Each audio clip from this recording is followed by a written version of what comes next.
제가 최신 영상 중에 골판지에 대해서 다룬 영상이 있었는데 댓글 중에 하나가 여기 있었어요. 이젠 무덤도 골판지로 만들 기세인데 무덤도 만들어요. 3.11 동일본 대지진 당시에 요 관이 많이 쓰였다고 하더라고요. 실제로 관을 만들어서 판매하고 있습니다. 일본이. 정말 최첨단 국가죠. 우리는 못 따라가요. 50년 지나도 못 따라가는 수준입니다. 이렇게 관을 골판지로 만들고 돌아가신 분도 기분이 안 좋을까요? 땅속에서 묻히는데도 이렇게 눅눅하게 건물 빼고 다 만드네요. 좀 이따가 건물도 보여드릴게요. 정말 아무리 가난하더라도 이렇게 종이로 만든 관은 자존심이 있지. 우리나라 같아서는 상상이 안 되는 일인데 아무리 싸구려 MDF 목재를 쓰더라도 관은 그래도 제대로 만들어야 되는 게 우리나라의 관습이라고 해야 될까? 상식적인 일인데 친환경이네요. 자연으로 돌아가니까. 강아지 관도 종이 골판지로 만들어서 판매하고 있습니다. 뭐 이쁘게 잘 만들었네요. 이렇게 색상도 입히고 요 정도까지는 그래도 이해는 합니다. 송골 키트라고 이렇게 팔아요. 이장을 한다든지 요거를 보낼 때 골판지로 만든 송골 키트를 이용해서 보내라. 이렇게 해서 세트로 팔고 있는 게 있길래 그냥 신기해서 소개해드립니다. 요거는 어린이들 편하게 놀라고 장난감처럼 만든 거긴 한데 내구성이 아무리 탄탄하게 만든다고 하더라도 일본이 습기가 많은 나라 아닙니까? 얼마나 눅눅해지고 이 곰팡이가 피고 썩을까요? 오래 못 가는데 비 오면 어떡할까요? 근데 요게 그냥 어린이 장난감용으로만 만든 게 아니라 찾아보니까 이런 모델 하우스까지 만들어서 분양하려고 했던 시도가 있었는데 팔렸는지는 모르겠습니다. 굳이 골판지로 만들어야 될까? 야, 참 멋있는 애들이에요. 이 골판지는 습기에 약하고 잘 썩고 습해지면은 강도가 아주 약해지죠. 곰팡이 피고 장마도 있고 홍수도 잘 나는 나라인데 화재 같은 것도 굉장히 취약하죠. 홀라당 타버리죠 바로. 요즘에 원격 근무, 집에서 근무하는 케이스가 많아져가지고 조용하게 일할 수 있는 환경을 만들어주는 이런 골판지 룸을 만들어서 팔고 있더라고요. 발상은 괜찮아요. 일본이 방음이 잘 안 되고 폐를 끼치는 거 싫어하기 때문에 이런 스터디룸 같은 거 괜찮은 발상이라고 생각합니다만 굳이 골판지로 만드는 이유는 무엇일까? 이게 싸지도 않아요. 굉장히 비싼 가격이고 또 화재가 났을 경우에 엄청나게 불이 잘 붙죠. 일본이 지진이 발생하면은 건물이 무너져서 죽는 케이스보다 화재로 죽는 케이스가 더 많아요. 지금까지 대지진 통계를 낸 걸 보면은. 왜냐면 일본 집들이 다 목조 주택이고 집들이 다닥다닥 붙어 있습니다. 그래서 가스가 폭발한다든지 해서 화재가 발생하면 그 주택가 전부 다 불이 불타서 죽는 거예요. 그래서 건물이 붕괴되는 것보다 화재가 더 무서운데도 불구하고 집안에 불이 잘 붙는 이런 골판지 독서실을 만들어 놨다는 거는 좀 이해가 안 가죠. 자기 회사 안 가고 집에서 일할 수 있게 오피스를 골판지로 만들었다고 자랑하는 사진이 있길래 참 한심해서 가져와 봤어요. 청성스럽고 궁상 맞아요. 일본 애들이 참 구질구질하게 사는 걸 좋아합니다. 돈이 많아도 구질구질하고 궁상맞게 사는 사람들 되게 많아요. 집에서 방음이 잘 되게 골판지로 칸막이를 해놓고 업무를 하는 사람들이 있다 자랑을 하더라고요. 골판지로 이렇게 화상회의를 하는데 이렇게 가려놓고 한다. 줌으로 배경화면 넣을 수 있거든요.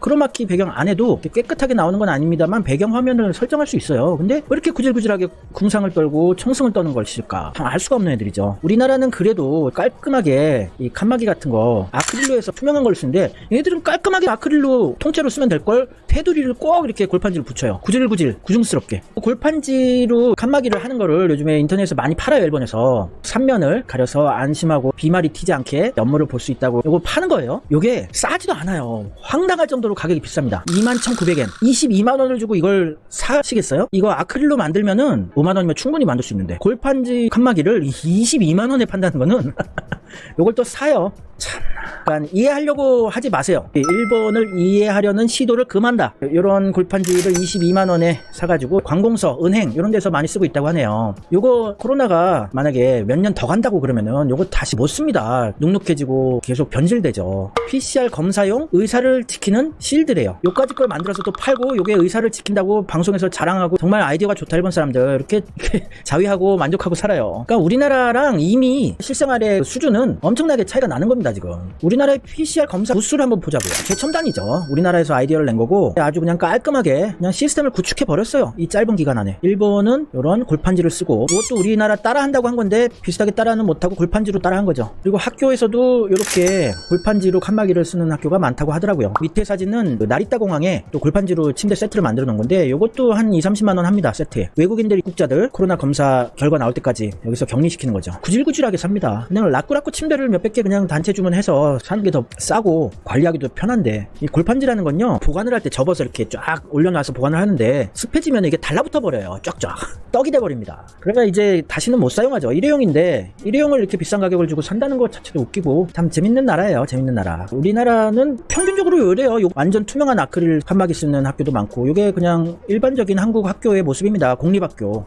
Nope. 그러니까 저런 나라가 어떻게 여기까지 왔을까요? 운이 더럽게 좋았던 겁니다. 그리고 산업화를 우리나라보다 100년 먼저 시작했기 때문에 그런 것일 뿐이에요. 쌀농사 짓고 동아시아 문화권 사람들이 원래 손재주가 좀 좋고 품질 관리 같은 걸 잘하는 편이에요. 서양 사람들에 비해서. 원래 수천 년간 아시아 최고의 문명 국가는 중국과 한국이었죠. 일본은 잠시 운 좋아서 한 150여 년 그냥 떵떵거리고 살았던 건데 이제 제자리 찾아서 가고 있는 중이에요. 별거 없어요. 의식 수준, 민도라고 하는데 국민 의식 수준이 다 과장된 거였고 참 배려심 없고 이기적이고 못된 애들 많습니다. 이게 얼마 전에 어느 가게 앞에 붙여놓은 경고문 같은 건데요. 신형 코로나 백신 접종자 분들에게 다수의 손님들로부터 백신 접종자의 채취가 불쾌하다는 고충을 토로하는 얘기들이 많이 들어오고 있습니다. 백신에서 유래된 냄새가 나는 분은 혼자 팔 때에는 가게 들어오는 것을 좀 자제해 주십시오. 이렇게 써놨어요. 백신 맞은 사람들이 냄새가 난다는 이런 야, 참 일본인들의 민도, 국민의식 수준, 그리고 그거를 받아들여서 사람들을 차별하고 이러는 가게의 태도, 한심하기 그지없죠. 과학적으로 증명되지도 않은 사실을 그대로 받아들이고 냄새가 난다고 느끼는 사람들도 웃긴 인간들이고 이런 애들이 원래 냄새가 많이 납니다. 한국 사람과 비교해봤을 때 견냄 있죠. 앞내 이것도 많이 나고 또 구취, 입에서 냄새도 상당히 많이 나는 편이에요. 며칠 전 뉴스였는데요. 고노타로 행정개혁 담당상의 행정을 개혁하는 장관이에요. 이 사람이 전국 관공서에 있는 팩스를 완전히 철폐하겠다, 없애버리겠다 선언을 했는데 반론이 400여 건 이상, 반발이 전국에서 빗발을 치니까 단념했다는 뉴스입니다. 팩스를 아직도 쓰는 바보들이 있는 것도 재밌는 일이고, 고노타로 씨가 미국 조지타운 대학교를 나오고 그래도 외국물을 먹었다 그래서 개혁을 잘하겠다 행정개혁 담당상을 시킨 건데 자기 딴에는 멋있게 개혁을 해보겠다 하고 얘기를 했는데 반발이 너무 심해가지고 단념하기로 했대요. 팩스 그냥 쓰기로 했대요. 관공서에서. 그 이메일을 쓰게 되면 보안상 문제가 있다고 팩스를 쓰는 건데 보안 되게 따지는데 애들 우리나라 못지않게 보안 털리는 거, 개인정보 유출되고 이런 사례 되게 많았습니다. 일본이 IT가 정말 약하기 때문에 보안도 약하고요. 그렇게 보안을 따지면서 전국민 메신저는 라인이라는 한국산 메신저를 쓴답니다. 그걸로 여론조사도 하고. 일본 대학생들 컴퓨터 스킬 조작 능력이 40대의 저보다 교수보다 말도 안 되게 떨어지더라고요. 제가 대학교 교내 교직원 학생 다 따져도 탑5 안에 드는 정도의 컴퓨터 능력자로 치부받았어요. 애들이 컴퓨터 어떻게 조작을 하는지 몰라서 교수가 가르쳐줘야 돼요. 얼마 전에 가나가와현 쪽에 아타미라는 온천 관광지로 유명한 지역인데 거기서 산사태 나고 그랬죠. 일본이 전후에 녹화 사업을 진행하면서 지냈다는 효율을 따진다고 목재로 쓰겠다고 고든 삼나무를 엄청나게 전국적으로 심었어요. 스기노키라고. 근데 목재는 해외에서 수입되는 목재가 훨씬 싸고 이러니까 사용할 일이 없고 그냥 삼나무만 무진장 심으면 안 돼. 매년 봄에는 삼나무에서 나오는 꽃가루 때문에 전 국민이 기침하고 눈물 흘리고 콧물 흘리고 난립니다. 매년 이제 코로나 시작되기 전부터도 봄에는 마스크 쓰고 뭐 보안경 쓰고 약 먹고 이런 애들 천지였어요. 근데 요 삼나무가 목재로 쓰긴 좋을지 몰라도 뿌리 자체가 파뿌리처럼 땅속 깊은 곳까지 파고들지 못해요. 그러니까 걷기만 하고 그리고 생태계가 형성이 안 됩니다. 삼나무 숲에는 식물 동물 별로 없어요. 생각이 짧은 애들이에요. 그 이후의 것을 생각을 못한 겁니다. 우리는 녹화 사업을 시작할 때 엄청나게 다양한 나무들을 전국에 심어가지고 산사태 예방에도 도움이 되고 생태계도 많이 되살아났죠. 제가 20여 년 전에 한국을 떠날 때랑은 상상하기도 힘들 정도로 너무너무나 녹화 사업이 대단하게 진행이 되었더라고요. 그리고 모든 시설들, 사회 간접자본, 표지판, 도로, 시설들 너무너무나 잘 해놨습니다. 선진국이에요. 완연한 선진국입니다. 삼나무가 카훈쇼라 그러는데 화분증, 꽃가루 때문에 매년 전 국민의 한 30% 정도 엄청나게 고생을 하고 있는데 이걸 다 베어서 없애지도 못하고 있어요. 왜냐면은 꽃가루 약을 파는 제약업체들이 로비를 엄청나게 해던 겁니다. 정치권에. 그래서 요 삼나무를 그냥 놔두고 있는 거예요. 너무 많이 심어서 베지도 못해요. 목재로 사용도 안 합니다. 수입하는 게 훨씬 싸기 때문에. 국민들 개고생시키고 제약회사들 배불려주고 이런 짓을 하고 있는 게 일본의 수준이에요. 유지할 수밖에 없는 거죠. 유지할 수밖에. 그리고 일본이 지금 역행하고 있어요. 모든 분야들이 과거로 회귀하려는 모습들을 여러 분야에서 계속 보여주고 있습니다. 이제 한계에 봉착했다는 거죠. 일본이 더 이상 발전할 수 없고 뒤로 되돌아가려고 한다. 요즘에 일본 초등학생들한테 학부모들이 주산 교육을 시키는 게 인기가 있대요. 굉장히. 이게 우뇌를 훈련시켜서 숫자에 강하게 해준다. 그런 최적의 수단이 소로반이라고 그러는데 일본 말로 소로반, 주판이라는 거죠. IT 시대에 이제 우리나라는 초등학생들도 코딩을 정규 과목에 편입을 시키고 프로그래밍을 가르치고 있는데 초등학생 때부터 지금 일본 애들은 주산을 가르치자고 이러고 있어요. 제가 주산 천재소년이었어요. 제 자랑을 좀 하자면 제가 1학년 때 전국 국락생 주산 대회 나가서 전체 국락생들 대표들을 제치고 1등을 했었습니다. 근데 아무 쓸모 없어요. 제가 제일 못했던 과목이 수학입니다. 숫자를 우습게 생각하다가 된통당했죠. 일본은 이제 주산이나 튕겨라. 우리는 코딩을 가르치겠다. 그러니까 이렇게 옛날로 되돌아가려는 모습들이 계속 많이 보이고 있습니다. 며칠 전에 새로 발표된 니콘의 카메라인데요. 이게 1982년 거의 40년 전에 니콘의 유명한 명기라고 하는 FM2 디자인을 그대로 계승해서 만들었어요. 그러니까 더 이상 디자인을 새롭게 만들지 못하겠다는 거예요, 얘들은. 한계에 봉착했다는 겁니다. 이게 1982년에 출시된 FM2라는 모델이에요. 그러니까 옛날 모델을 레트로 형식으로 재창조해냈다. 이런 거는 그래도 괜찮은데 똑같아요, 똑같아. 더 이상 디자인을 새롭게 발상을 해내는 거를 못하겠다는 얘기예요, 얘들은. 지금까지 근 한 10년 정도 디지털 카메라가 나오고 한 10년 정도 DSLR 카메라의 디자인을 보면 고놈이에요. 10년 전 DSLR이나 최신 DSLR이나 고놈입니다. 디자인적으로 어떻게 발상을 못 해내는 애들이에요. 이제 한계에 봉착했기 때문에 그냥 옛날 거 그냥 하고 살겠다 이거예요. 소니는 요즘에 고급 TV는 전 세계에서 그래도 한 3등 정도 하고 꽤 잘 팔리는데, 그 잘 팔리는 고가 모델의 디스플레이 패널이 LG 거라는 거예요. LG 거 패널을 그대로 수입해서 껍데기 만들어서 파는 수준이에요, 이제. 예전에 우리나라의 아남 TV가 일본의 나쇼나루라고 하는, 현재 이름은 파나소닉인데,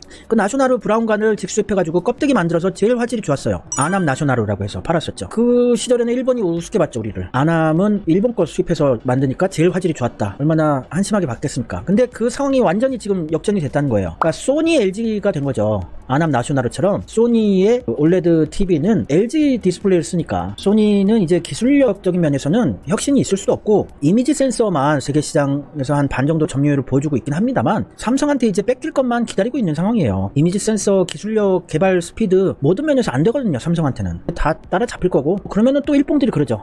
소니는 후진국들이 하는 이런 제조업 안 하고 최첨단 금융하는 회사야. 그리고 게임으로 먹고 살고 엔터테인먼트 산업으로 먹고 사는 최첨단 회사야. 또 이런 얘기를 하죠. 소니가 일본 국내 시장용으로 보험 회사를 해요. 소니 손보라고 광고도 하고 이러는데, 내수 시장 갈라먹기예요. 손해보험이니까 자동차 보험 이런 걸 선전하고 이러는데, 자동차 시장이 점점 축소되고 있는 경향을 보이고 있거든요, 일본이. 미래의 가능성, 성장 가능성이 굉장히 있는 게 아니라 기존의 자동차 보험 시장을 그냥 갈라먹기 하겠다는 구시대적인 산업에 뛰어든 거죠. 플레이스테이션도 삼성, SK의 반도체가 없으면 못 만들죠.